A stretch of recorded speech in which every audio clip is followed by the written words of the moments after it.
Vamos abrir a escritura na Epístola de Paulo aos Efésios, capítulo 3. Eu vou ler novamente aqui a porção que lemos na semana passada, do versículo 14 ao 21, para nós podermos dar o seguimento e, se o Senhor permitir, nós concluirmos ainda hoje esse capítulo 3, tá bom? Diz assim: por esta causa me ponho de joelhos diante do Pai, de quem toma o nome toda a família, tanto no céu como sobre a terra, para que segundo a sua riqueza, ou para que segundo a riqueza de sua glória, vos conceda que sejais fortalecidos com poder, mediante o seu Espírito no homem interior, e assim habite Cristo no vosso coração pela fé, estando vós arraigados e alicerçados em amor, a fim de poderdes compreender com todos os santos qual é a largura e o comprimento e a altura e a profundidade, conhecer o amor de Cristo que excede todo o entendimento, para que sejais tomados de toda a plenitude de Deus.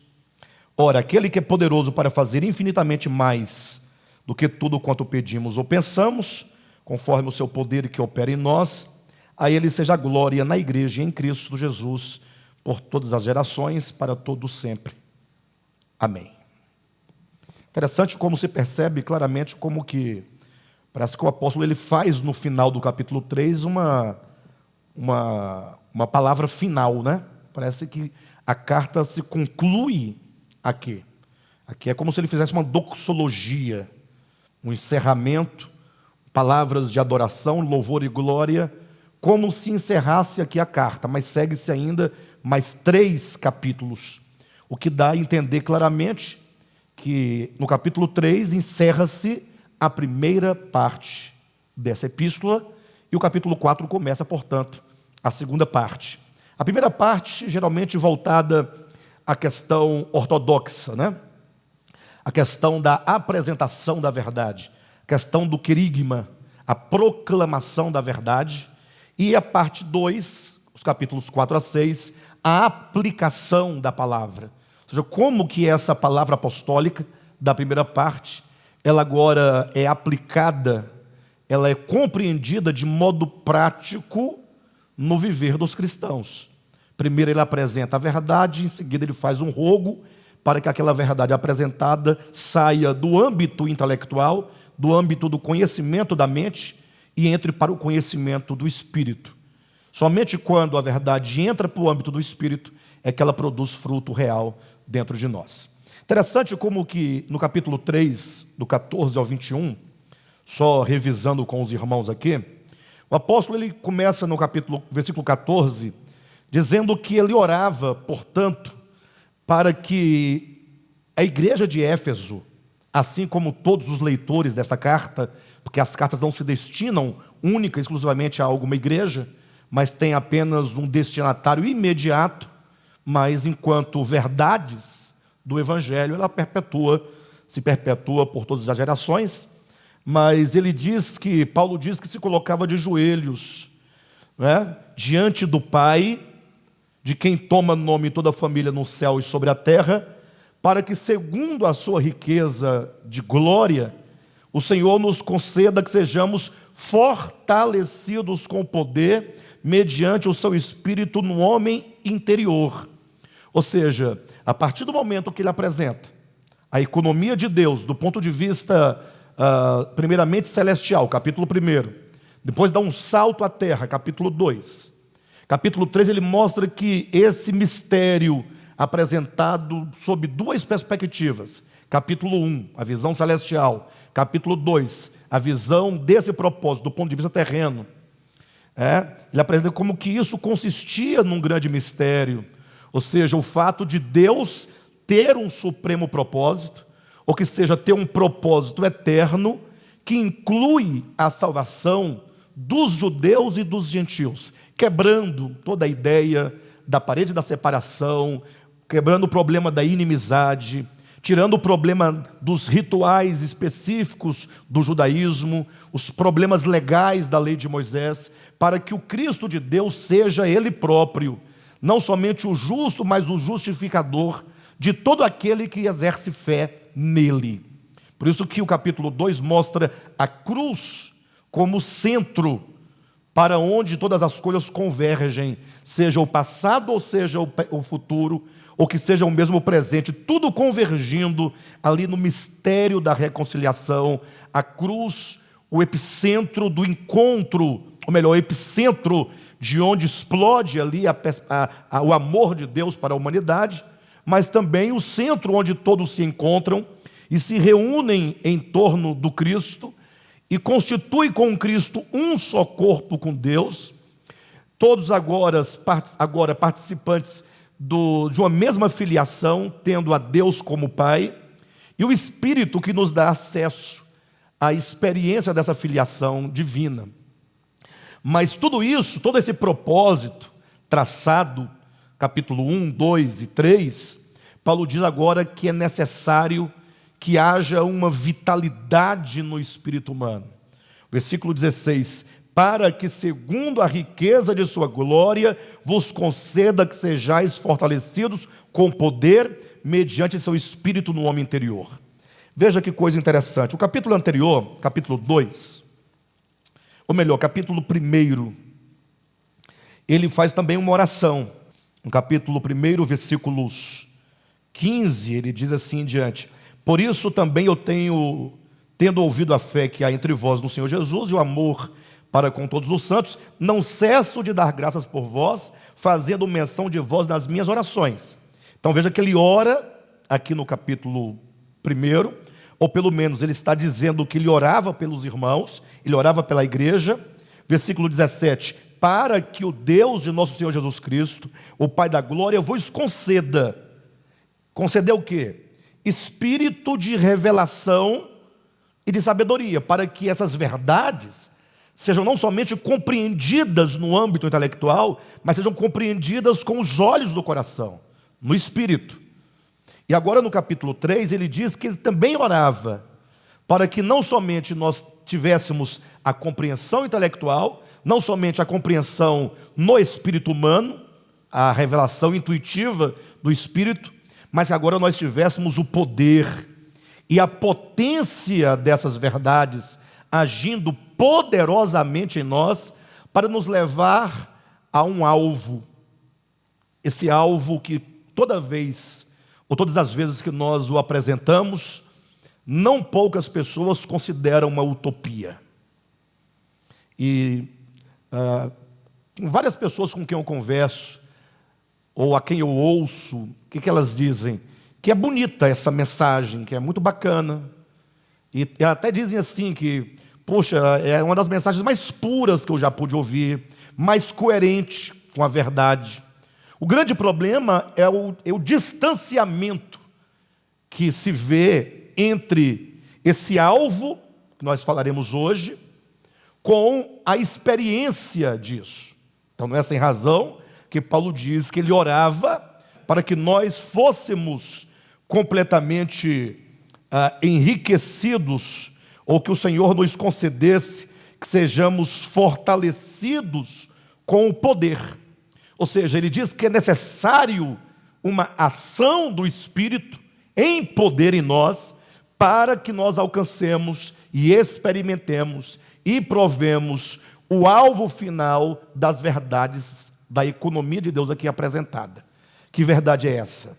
Veja o que ele diz no versículo 17: e assim habite Cristo no vosso coração pela fé, estando vós arraigados e alicerçados em amor, a fim de poderdes compreender com todos os santos qual é a largura e o comprimento e a altura e a profundidade, e conhecer o amor de Cristo que excede todo entendimento, para que sejais tomados de toda a plenitude de Deus. Então coloque na seguinte ordem aí: ele orava para que, uma vez que o poder de Deus, ele, por meio do Espírito de Deus, operasse em nós, o primeiro ponto, que o Espírito de Cristo, que Cristo habite em nós. Esse é o primeiro ponto.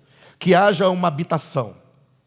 Segundo, habitando Cristo em nós, pela fé, que nós agora estejamos arraigados em amor. Olha como que existe como eu posso colocar, como que a verdade acerca do amor vai ganhando mais e mais dimensão, Primeiro é dito no Antigo Testamento: devemos nós amar uns aos outros, ou amar ao próximo como a nós mesmos. Vem Cristo e diz que nós devemos amar o outro como Cristo nos amou, ensino do apóstolo Paulo. Agora já é dito aqui que nós estejamos arraigados em amor. Arraigados, essa palavra arraigados vem de enraizados. Lógico, uma figura de linguagem. Aqui uma palavra conotativa, simbólica, que vem, é como que uma árvore estivesse com as suas raízes totalmente fundadas, enraizadas, seguras. Então Paulo diz que nós devemos estar totalmente arraigados, fundamentados, com o nosso coração, alma, mente, totalmente tomado por esse amor.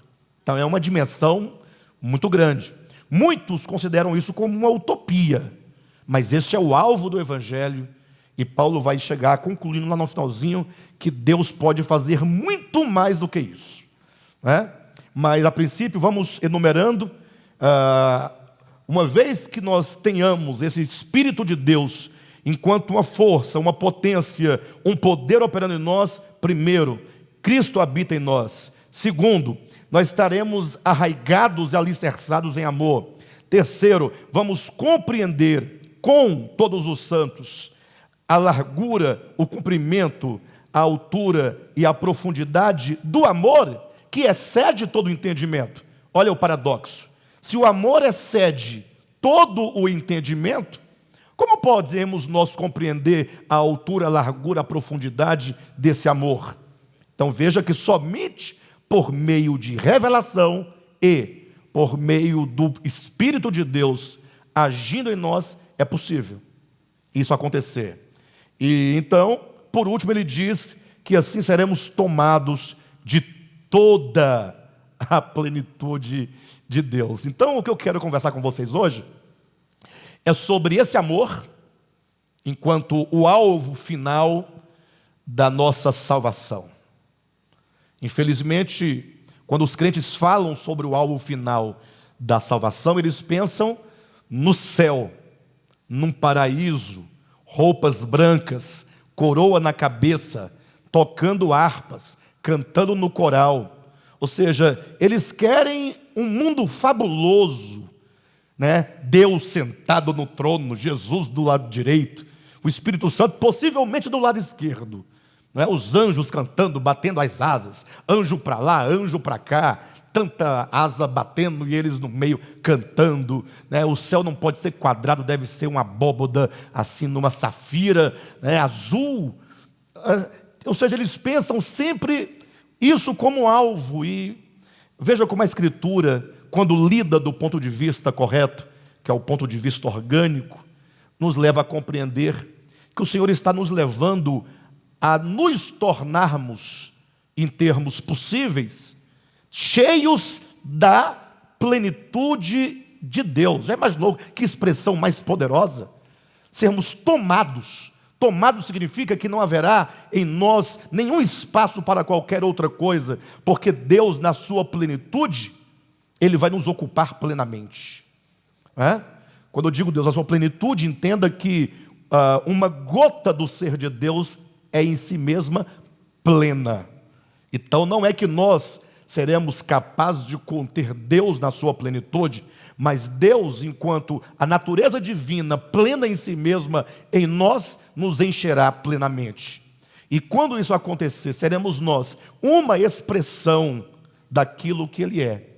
E essa expressão é o amor de Deus. Então, como eu dizia agora há pouco, quando nós falamos sobre o amor, não poucas pessoas, talvez até nós mesmos, não raras vezes, pensamos nisso como uma grande utopia, pensamos nisso como algo que não se pode alcançar. Ou seja, no âmbito do discurso é muito bonito, no âmbito da prática parece algo impossível. Há um distanciamento entre o que nós somos e praticamos e entre essa verdade tão profunda. Ocorre que, do ponto de vista carnal, Essas pessoas que assim dizem têm razão. É impossível para o homem ego chegar a esse nível de amor. O problema do homem ego é que ele não compreendeu ainda que não existe saída para ele. O homem ego, ele quer ser algo. O homem ego é o homem que, uma vez desintegrado de Deus, ele quer ser no sentido negativo. Ele quer realizar no sentido negativo tudo aquilo que Deus pode realizar por ele. Ele quer produzir a sua própria segurança. Ele quer produzir o seu próprio alimento, construir sua própria cidade. Tudo o que ele faz, ele confere a si mesmo. Não é sem razão que tão logo Caim, ele se retirou da presença de Deus, ele construiu uma cidade, deu o nome da cidade do seu filho, deu o nome de homem, para representar uma civilização humana, ou seja, fruto do esforço humano, fruto da capacidade humana. A genealogia de Caim no capítulo 5, ou melhor, capítulo 4 de Gênesis, salvo engano, quando constrói ali a genealogia de Caim, nós devemos pensar, estamos falando do homem ego, tá? Do homem ego, para chegar até nesse ponto da sua condição em relação ao amor, enquanto utopia. Então, não sair do assunto. Então, esse homem ego, nós vamos encontrá-lo em Gênesis capítulo 3, em Adão, quando se desintegra de Deus, no seu desenvolvimento em Caim.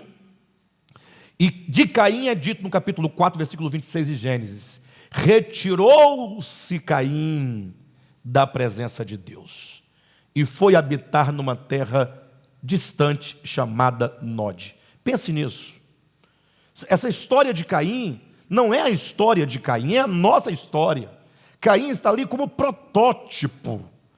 No âmbito da revelação das Escrituras, Caim fala do homem, da humanidade. Retirar-se da presença de Deus, ontologicamente impossível, só é possível no âmbito da consciência e do coração. Se retirou da presença de Deus, como dissesse, não preciso de ti, e ir para uma terra distante, como que dissesse, eu vou construir a minha própria vida. Chegando lá, ele constrói uma cidade, dar a ela nome de homem.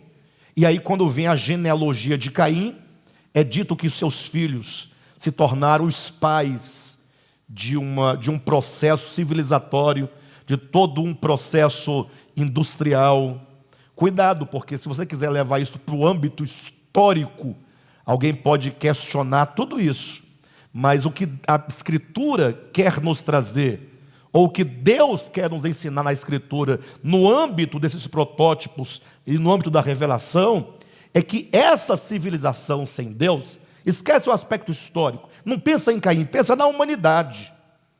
É uma civilização, é um homem, é uma humanidade que se retira da presença de Deus no seu coração, na sua consciência, e se põe agora a fazer tendas, a criar gados, a fazer instrumentos cortantes, instrumento musical, a arte, a cultura, os cosméticos. Ou seja, todas essas coisas que o homem produz com vistas ao seu próprio prazer, à sua segurança, ao seu desfrute, a si mesmo. A ideia não é que não se pode ter essas coisas, mas a ideia é que o homem agora confia negativamente em si mesmo e confere a si mesmo tudo aquilo que é dom de Deus.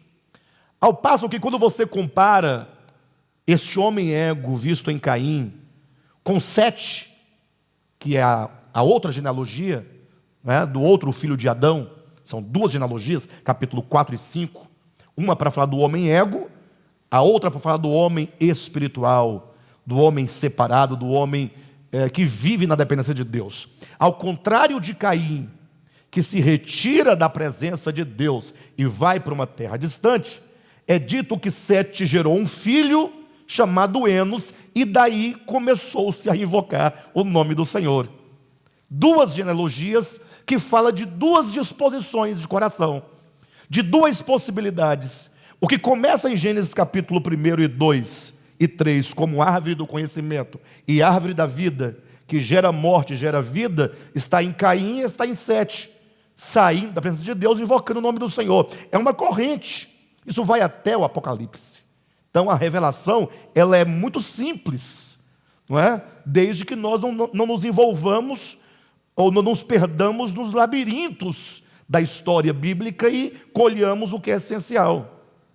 E essa genealogia dos que invocam o nome do Senhor, e a critério, Enos significa aquele que é fraco, frágil e mortal, ou seja, aquele que reconhece a sua fragilidade e porque sabe que é fraco, invoca o nome do Senhor. Sobre essa genealogia, ou melhor, sobre esses que compõem a genealogia, é dito que eles viveram, cresceram, geraram, viveram e morreram.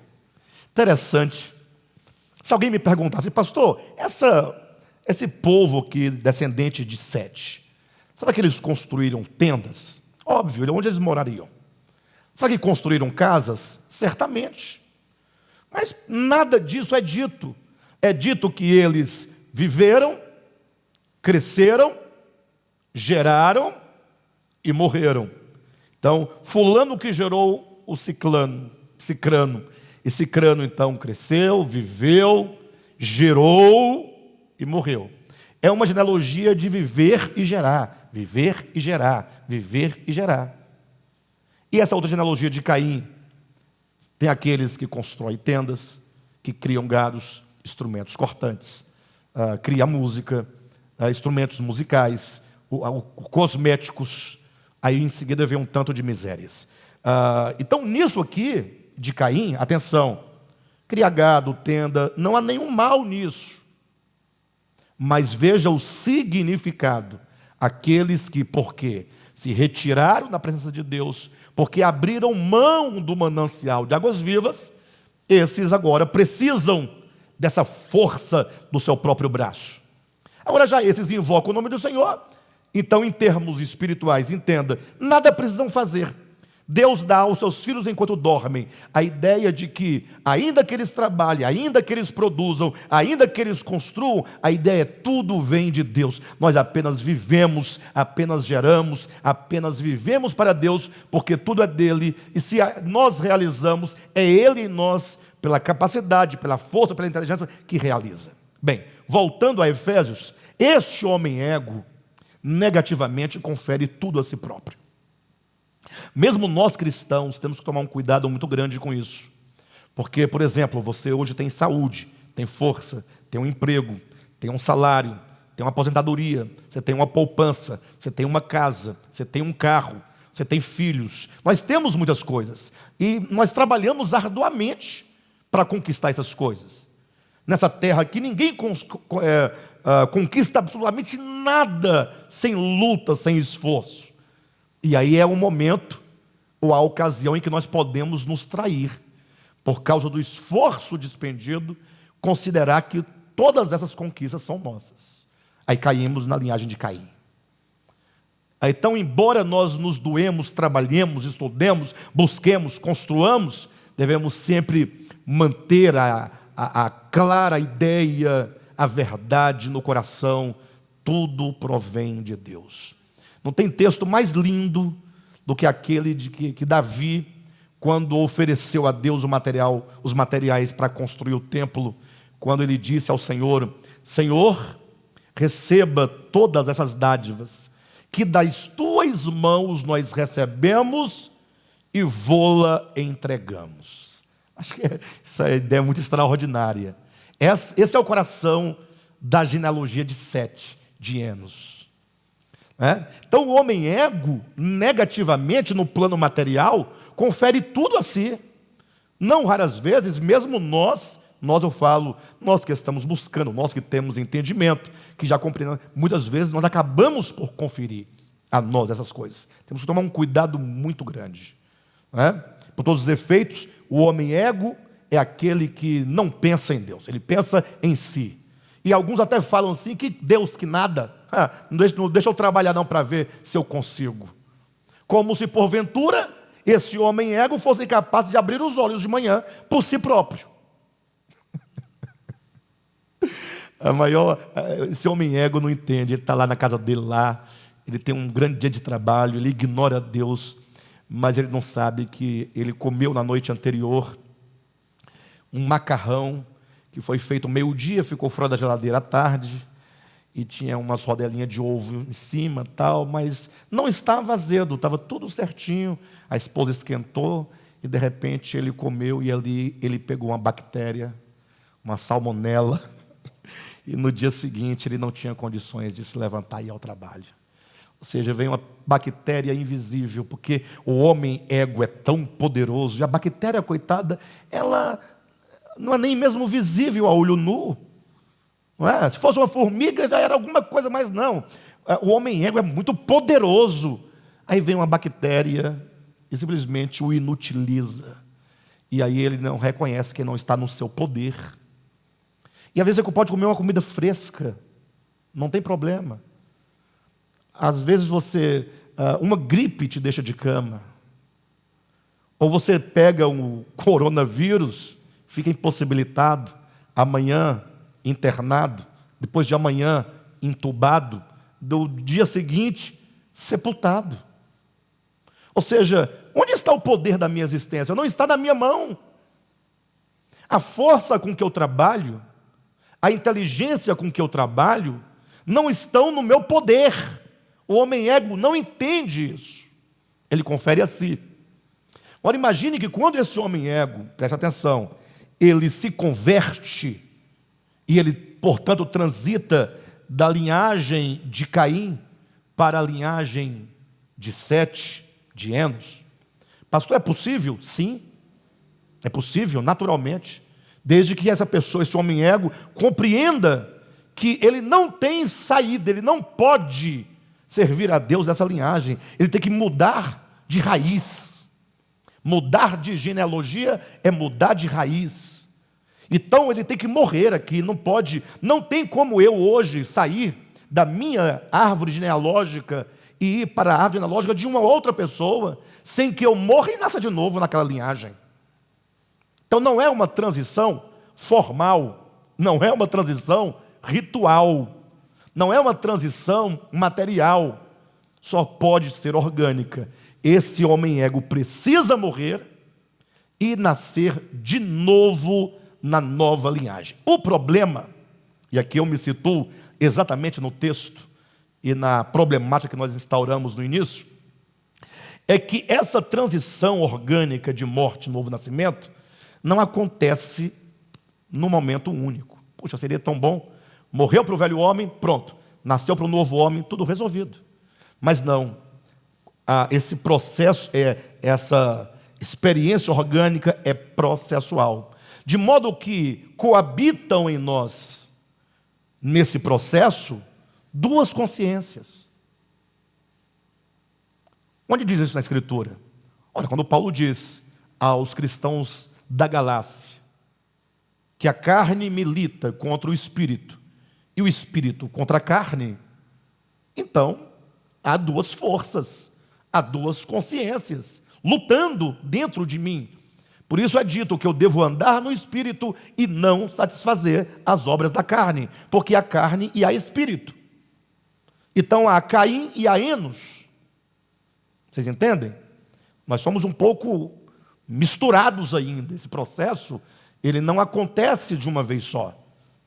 Aí, quando acontece de nós olharmos para o alvo da nossa experiência, que é o amor, não raras vezes, isso nós vamos ensinar a vida toda assim, nós queremos obedecer o mandamento do amor a partir do homem ego. Sabe a confusão? É que como há homem ego em mim, e eu tenho a mensagem do Evangelho, ou melhor, como em mim há carne e espírito, como em mim há Caim e há Sete, que é Enos, como em mim coabitam duas consciências, não raras vezes o cristão, ele quer servir a Deus a partir do homem ego. Então, se o homem ego negativamente conferia tudo materialmente a si, agora ele quer fazer as coisas espirituais por meio da sua capacidade egóica do homem ego, pela força do ego.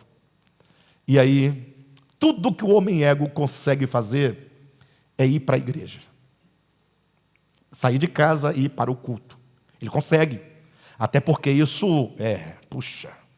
Inclusive eu vim agora de casa, parei ali no semáforo, e aí vinha uma família.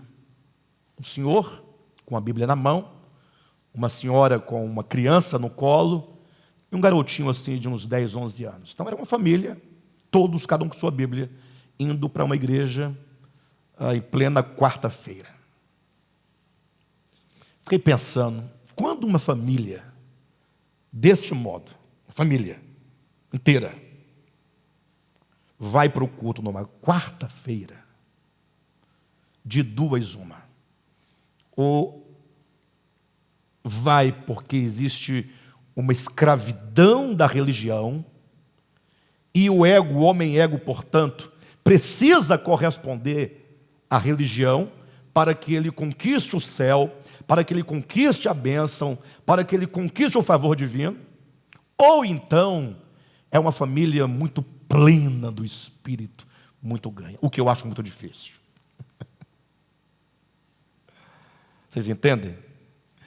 O nosso grande desafio, foi o que eu tentei transmitir domingo passado, só tentativa mesmo, é exatamente nós vivermos essa verdade do Evangelho em amor, em liberdade. Ser livre. Por que eu congrego? Por que eu ajudo uma instituição de caridade? Por que eu estendo a mão? Por que eu perdoo? Por que eu não falo mal dos outros? Por que eu oferto à igreja? Por que dou esmolas? Por que fazer isso ou aquilo? Essa é a grande questão. Puxa, se você faz porque você é livre, porque você doa, porque você ama, e não existe nenhuma acusação, nenhuma ameaça, isso é a vida de Deus. Isso é o amor. Mas a primeira coisa que acontece quando alguém consegue se livrar do engano da religião na sua mente é agora se tornar um homem ego que se apoia na graça e misericórdia de Deus para nada fazer, nada entregar, para não abraçar, para não estender a mão, para ser o crente, aquele crente infiel e negligente, em nome da graça e misericórdia divina. É homem ego. Puxa, quão difícil é compreender essas coisas.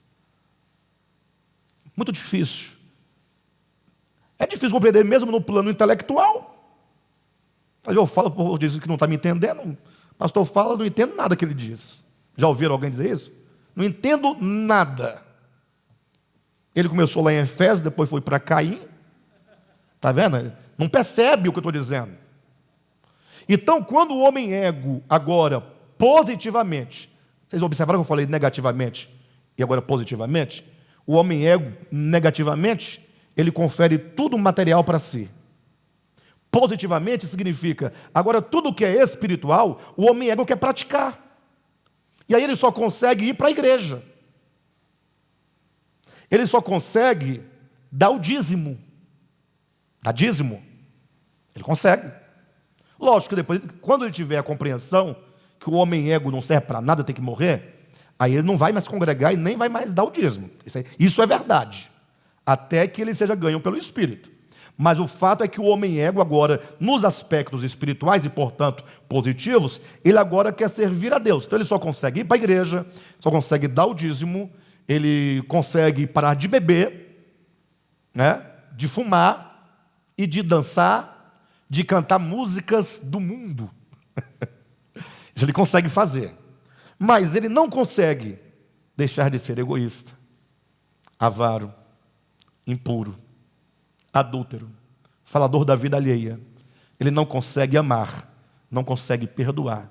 Por isso é uma utopia. Então eu disse, quem diz que é uma utopia, num certo sentido tem uma razão. Porque se o olhar deles é do homem ego, isso é utópico. Ou seja, nunca o homem ego vai chegar nesse nível aqui de Efésios 3. Nunca. É utópico. Então, quem diz que é utópico está plena razão.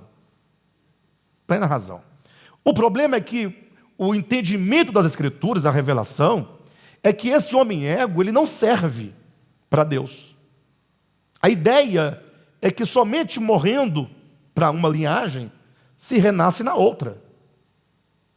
São dois reinos, é o reino de Deus, o império das trevas, é o céu, é o inferno, é a luz e as trevas, é Deus, né, e Satã, é o Logos e o Lúcifer, a árvore da vida, a árvore do conhecimento.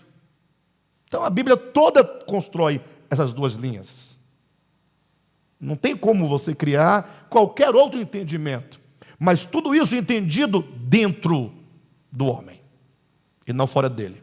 Então é impossível para o homem ego amar.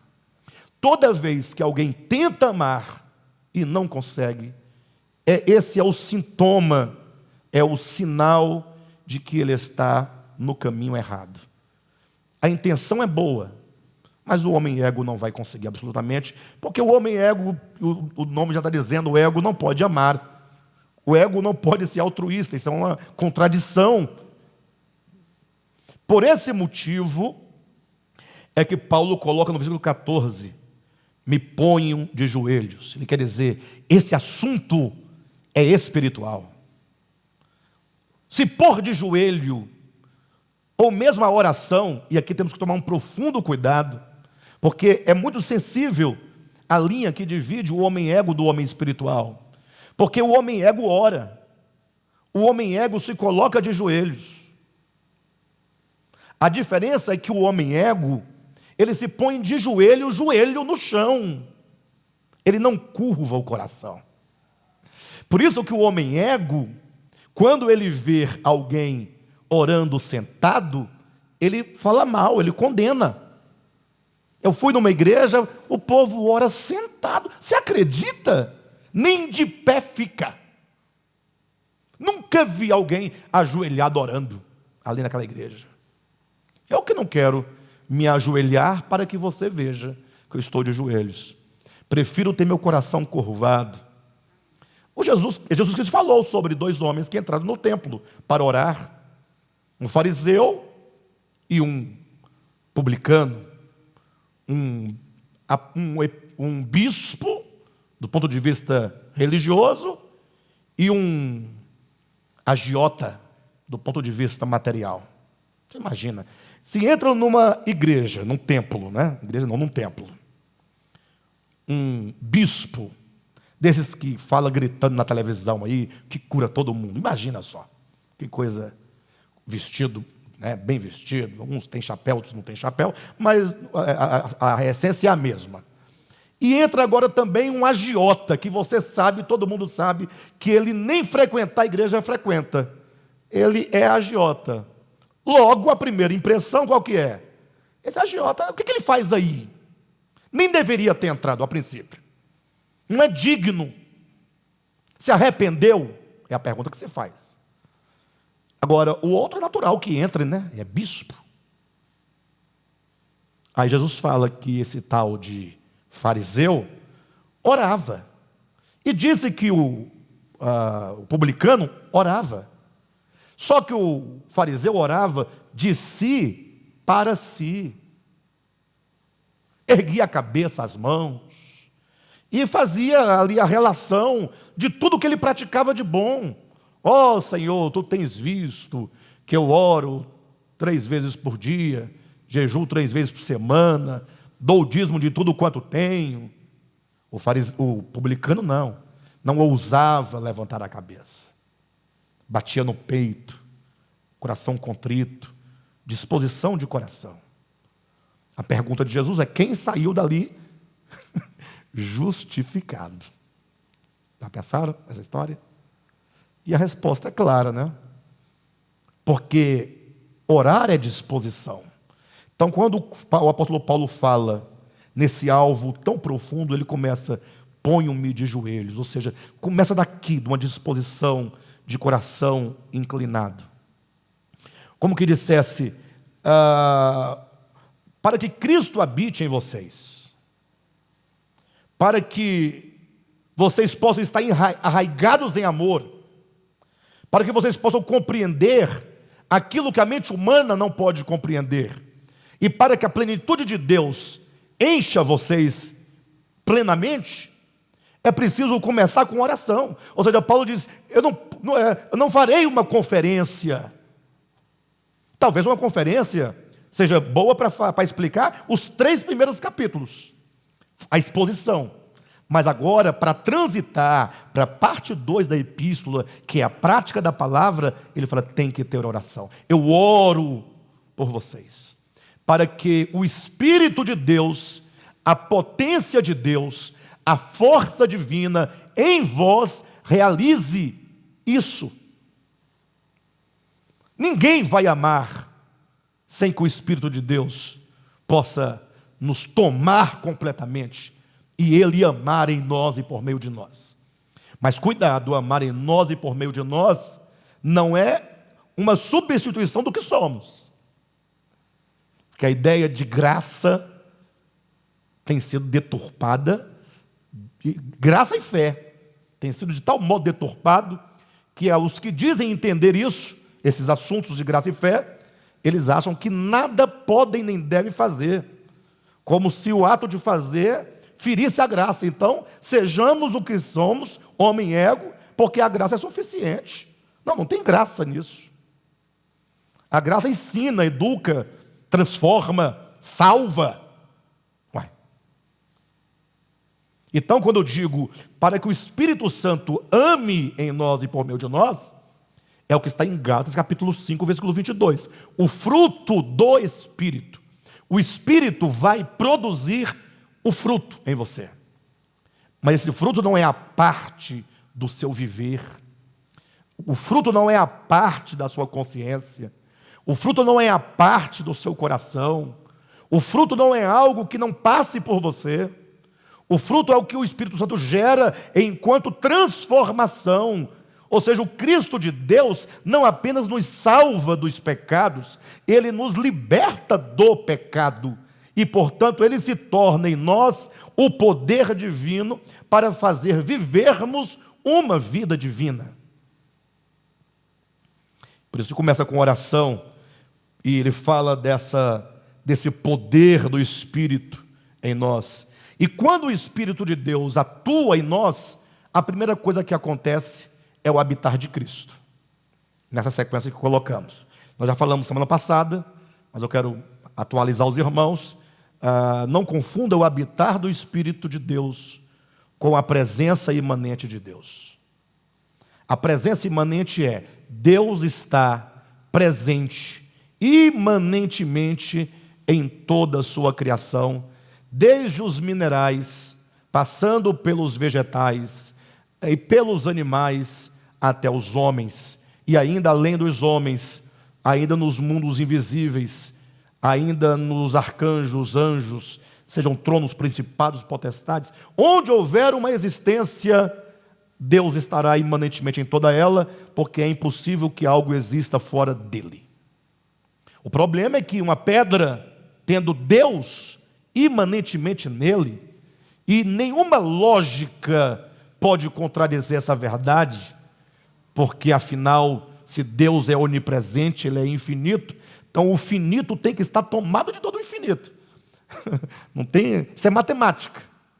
E para quem acha que não pode envolver matemática com Bíblia, isso é o que os crentes chamam de onipresença de Deus. Deus está presente em tudo, em todos, e não há ambiente, nem espaço, nem tempo que Ele não preencha.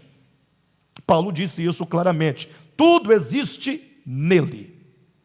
Agora é lógico que a pedra não tem a consciência da sua presença. Se você analisar a pedra do ponto de vista da matéria, lá você vai encontrar átomos. E os átomos possuem uma inteligência mecânica, porque ali os prótons, eles gravitam em torno de um núcleo.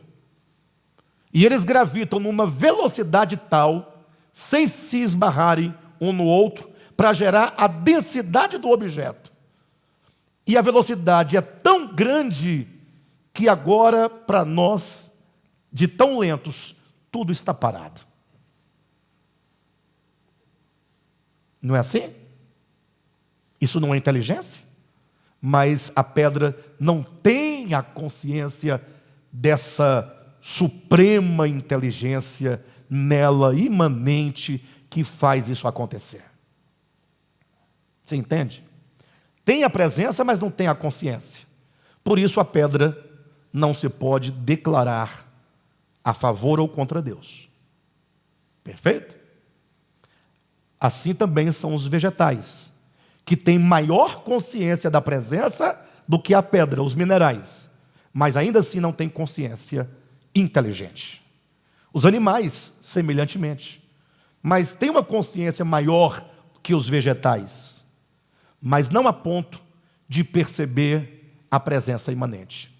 Ora, o homem tem Deus também imanentemente em si, como a pedra, o animal, o vegetal e o animal. Mas o homem, porque ele se desintegrou de Deus, por causa da ignorância em que ele vive, das trevas do seu entendimento, também não tem consciência da presença de Deus. Até que a luz brilhe no seu interior, ele comece a perceber. Quando ele começa a perceber essa presença imanente, isso é ação do Espírito Santo dentro dele.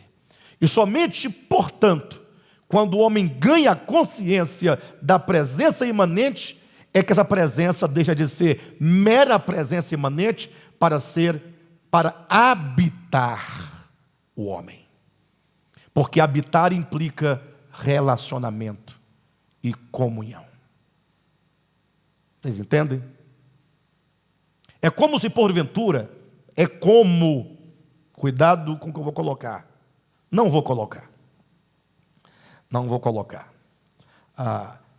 Quando fala, e assim habite Cristo ricamente, não basta ele dizer assim habite Cristo? Quando ele diz, versículo 17, e assim habite Cristo no vosso coração pela fé. Não é nesse texto que ele fala ricamente, né? A riqueza, versículo 16. E assim habite Cristo no vosso coração pela fé, estando vós arraigados e alicerçados em amor. Então não confunda, esse habitar de Cristo fala da capacidade, ou melhor, fala da consciência que o homem tem da presença e da resposta que o homem dá a essa presença. Porque o homem pode ignorar a presença, e se ele ignora a presença, estando Deus presente, não habita, porque o habitar implica relacionamento e comunhão. O homem pode ganhar certa consciência da presença, mas ainda assim ele desprezar ou ignorar a presença, e portanto Deus não habita.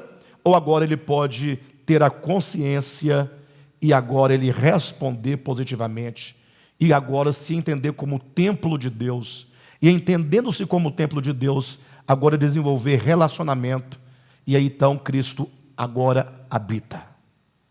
Perfeito? Mas por meio do poder do Espírito Santo, por meio da fé. A fé não é algo que é irreal, que você julga que seja real. Não, é o contrário. A fé, ela é a mão do Espírito, é o sentido, ou são os sentidos do espírito humano que toca, que se relaciona com o espiritual. É que dá a você a possibilidade de ter um desfrute daquilo que ultrapassa, que vai além dos 5 sentidos materiais que nós temos. E então, habitando Cristo, e somente habitando Cristo, resulta em nós estarmos arraigados em amor. O amor e o estar arraigado em amor será uma consequência, um resultado. Então, ao invés de você buscar, por exemplo, a prática do amor, você não vai conseguir. Você nunca conseguiu, nós não conseguimos, porque você está tentando realizar aquilo que é o Espírito de Deus que realiza, e não você. Então a ideia é joelhos dobrados diante do Pai, no sentido de coração, no sentido de você entender que essas coisas espirituais é uma conquista espiritual, não humana, não dogmática, não teológica, não denominacional. Não é porque a denominação pede, não é porque ela obriga, não é porque o diabo ameaça, não é porque o inferno arde, nada disso. É uma conquista. E essa conquista espiritual, ela se dá com um esforço muito grande. Mas não é esforço do homem ego. É exatamente o contrário. É uma potência do espírito humano para vencer esse ego, que é tão forte em nós. É aquele texto que Jesus fala que o reino de Deus é tomado por esforço. No sentido mais literal do texto, o reino de Deus é tomado por assalto. E são poucos os que conseguem entrar nele, ou somente aqueles que se entregam de corpo e alma e espírito entram nesse reino. Ou seja, você tem que saber que você está dentro de uma luta. E essa luta é exatamente o oposto da força do seu ego. Semana passada uma pessoa me perguntou ao cabo da reunião: pastor, como é que eu sei quando é e quando não é o ego? É muito simples. A princípio eu julgo simples, mas é um tanto complexo. Concordo que não é tão simples assim, mas para quem já tem um desenvolvimento espiritual, chega a ser simples. O problema é que nós precisamos nos julgar continuamente. Nós não nos julgamos, nós julgamos os outros. Julgar os outros é fácil. A gente julga tudo, todos, a gente critica, a gente fala, mas nos preocupamos com tanta coisa alheia a nós, e nós deixamos de nos perceber. Por que eu congrego? Por que eu vou ao culto? Por que eu não vou ao culto? Por que eu oro? Por que eu não oro? Nós temos que gastar tempo conosco, tempo com Deus, meditando, refletindo, considerando, nos julgando. Nos julgar não é nos condenar, não. É que nós coloquemos o nosso coração diante de Deus e peçamos direcionamento. Senhor, que o Senhor possa separar a alma e espírito juntas e medulas. Eu tenho que ter esse discernimento. Então, o resultado desse habitar é esse amor que excede. Será um resultado, é uma conquista do espírito humano. Eu sei que essa frase incomoda, sobretudo, os calvinistas, né? É uma conquista do espírito humano? Mas é lógico, se a carne milita contra o espírito e o espírito contra a carne, então quando o espírito prevalece, é uma conquista de quem? Isso é lógico. Alguém vai prevalecer, alguém vai ter a conquista. Não, pastor, mas esse espírito aqui é o espírito de Deus. É verdade que é o espírito de Deus. Só que o espírito de Deus é um só com o espírito humano. 1 Coríntios 6,16.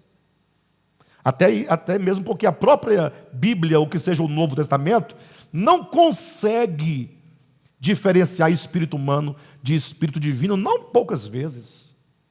Enfim, de todo modo, aí nós chegamos nesse amor. Interessante que eu falava agora há pouco, o amor enquanto alvo, né? Alvo da vida cristã.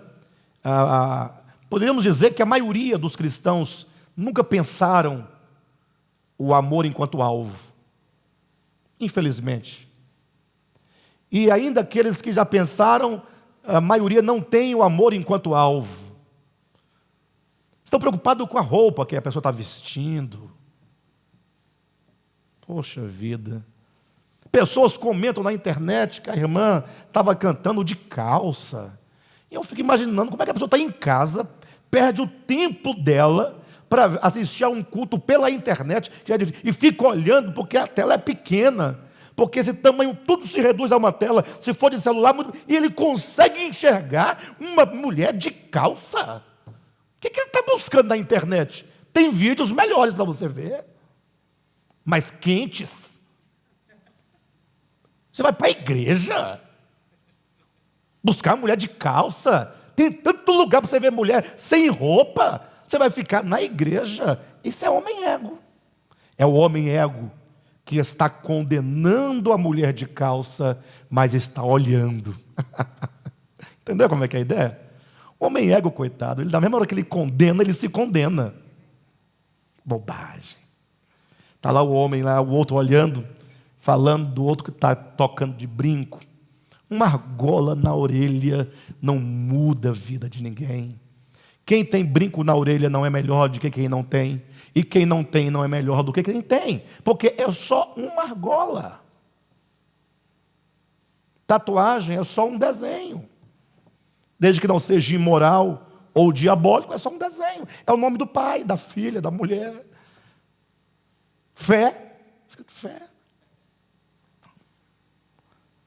Mas eles não pensam no amor. O amor é a única coisa que não existe no cristianismo. Nem na prática, nem na teoria. Isso é uma verdade, não tem o que fazer. Agora veja que esse amor, no qual devemos estar arraigados e alicerçados, ele agora não é um amor estático, não é um alvo que você alcança e fala, alcancei, porque o amor, sendo o próprio Deus, é infinito. No sentido de que nós provamos esse amor e o experimentamos e o expressamos sempre em pequenas medidas. Por isso que Paulo fala que é preciso compreender com todos os santos. E olha que quando fala de amor, nunca pode pensar compreender sozinho. O amor nunca está sozinho.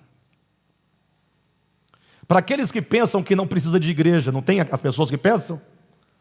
Não precisa de igreja. Essa pessoa tem razão, porque o sistema denominacional matou a fé dessas pessoas. E eu também não ficaria, eu não teria condições.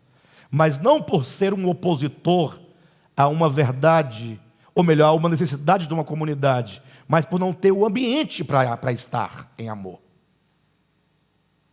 Agora, imagine só, eu ser contra a igreja, contra o reunir-se, para crescer, para contribuir mutuamente com meus dons, com meus talentos, com o meu esforço físico, com o meu dinheiro, com o meu abraço, com a minha presença. Isso aí nunca vai ser divino. Desigrejado nunca é divino. Entendam, desigrejado enquanto uma filosofia e um idealismo anti-comunidade. Não é antissistema. Ou seja, eles acabaram ficando contra um sistema do cristianismo decaído, e aí acabaram agora colocando tudo dentro de um mesmo tacho, e agora eles se opõem a qualquer tipo de relacionamento comunitário orgânico. Aí são opositores, na internet, batendo. Sabem de nada. Sabem de nada. Mas acham que sabem tudo, como os terraplanistas pensam também, né? Acham que descobriram a roda. Bem, de todo modo, quando Paulo fala sobre o amor, ele fala arraigados em amor. Não é arraigados no amor somente, mas é nós arraigados, nós entrelaçados. Então, primeiramente, nós entrelaçados, e aí sim, nós, como diz o versículo, alicerçados. O amor é o alicerce, mas é também a liga que nos une, os conectivos, ou que seja, é uma medula espiritual que faz de muitos membros um só corpo. É o amor. Então não basta que eu diga, eu quero estar alicerçado no amor, sem entrelaçar, não existe, aí não é amor, aí é egoísmo. Eu estou alicerçado no amor, mas não quero me entrelaçar em amor. Então você nunca esteve no amor. Por isso que Paulo fala, compreender com todos os santos. O amor sempre é inclusivo. O amor nunca vai excluir absolutamente ninguém. Nunca. Se há alguma exclusão, é o próprio ego que se exclui do todo e ao todo não quer pertencer. Então, com todos os santos, começa um processo de conhecer aquilo que humanamente é impossível de conhecer. Porque diz que o amor, ele excede todo o entendimento Ou seja, não é possível que todo o entendimento junto de todos os homens compreenda o amor. Nunca será possível. O amor, a mente humana de si mesma, todas elas juntas, formando um grande mentão. Vocês entendem o que é mentão? Ou uma grande mentona, ou uma mente grande. Entendeu agora? Só agora? Formando uma mente enorme. Nunca vai compreender o amor. O amor é muito maior do que qualquer intelectualismo, do que qualquer conceito, do que qualquer inteligência. Nenhuma mente humana e nem todas elas juntas podem compreender o amor. O amor excede todo o entendimento. Mas agora, por meio do Espírito, da intuição do Espírito, da revelação do Espírito, todos nós, tendo Cristo habitando em nós, nós vamos conhecer a altura, a largura, a profundidade. Como diz o texto, deixe-me ver, a fim de poderes compreender com todos os santos qual é a largura, o comprimento, a altura e a profundidade. 4 Ds, hein? E conhecer o amor de Cristo, que excede todo entendimento. Puxa vida. Já imaginaram isso? É o alvo. Agora, evidentemente, que nós também somos mente humana. Nós também temos uma limitação. A capacidade de compreensão nossa é infinitamente finita e limitada. E como o amor tem sua infinitude, essa altura, largura, profundidade, isso não é possível de se conhecer cabalmente. E, portanto, o conhecer e experimentar o amor é uma experiência eterna, cada vez maior. E quanto mais você ganha, mais distante está da sua plenitude. É uma busca incessante em direção ao infinito, sem nunca alcançá-lo. Alguém fala, mas isso aí, depois de tudo que dissemos, o homem ego vai dizer, isso é utópico. Porque o texto conclui dizendo, para que sejais tomados de toda a plenitude de Deus. Ou seja, o que é a plenitude de Deus? Segundo o texto, é o amor.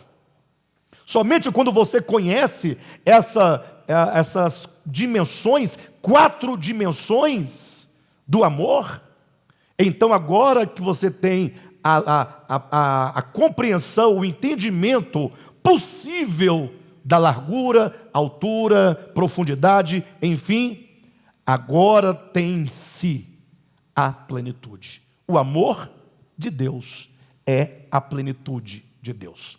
Agora imagine que alguém querendo ter a plenitude de Deus, quer que Deus venha, do modo como se busca, vem, entra aqui em mim, e não sabe que quando ele se encher de tal plenitude, ele será todo amor. Mas quem quer ser todo amor? Eles querem ter raios saindo pelos ouvidos, pelos olhos, pela boca, eles querem, ter fogo nas mãos, é isso que eles querem. Amor? Para de bobagem. Mas para o homem ego, o texto conclui dizendo, ora, aquele que é poderoso. Então tem alguém que é poderoso. Diante dessa mensagem a gente se sente fraco. Mas é bom se sentir fraco, até porque quem se sente forte é o homem ego. Então, aquele que é poderoso para fazer infinitamente mais do que tudo quanto pedimos ou pensamos. E, portanto, esse alvo deve ser pensado, no sentido de você ter em si esse desejo, e deve ser também pedido, ou seja, a atitude de oração e a busca para que Deus, para aquele que é poderoso, de fazer infinitamente mais do que isso. Ou seja, Deus é tão grande que isso que chamam utópico, para Ele é nada. Porque Ele pode fazer infinitamente mais do que pedimos ou pensamos, conforme o seu poder que opera onde? Em nós. E o poder aqui está para gerar esse alicerçado e esse arraigado em amor, e não sair fogo pelos olhos, nem pelo nariz. mas diz: fazer tudo quanto pedimos ou pensamos, conforme o seu poder que opera em nós. A Ele seja a glória na igreja e em Cristo Jesus, por todas as gerações, para todo o sempre. Amém. Ou seja, quando alcançarmos este alvo, não teremos para nós nenhuma glória, mas a Ele seja a glória na igreja. A igreja é um veículo de glória, e em Cristo Jesus é um veículo de glória ao Pai, por todas as gerações, para todo sempre, e que assim seja. Ou seja, o amor, uma vez provado, experimentado, vivido, praticado, quando Ele nos tomar completamente, estivermos nós tomados de toda a plenitude de Deus, isso não trará a nós nenhuma glória, porque toda glória, passando por nós, resulta na glória eterna, aquele que nos deu todas as coisas. Amém? Então, texto lindo. Concluímos hoje o capítulo 3 de Efésios. Semana que vem nós começamos o capítulo 4. Tá bom?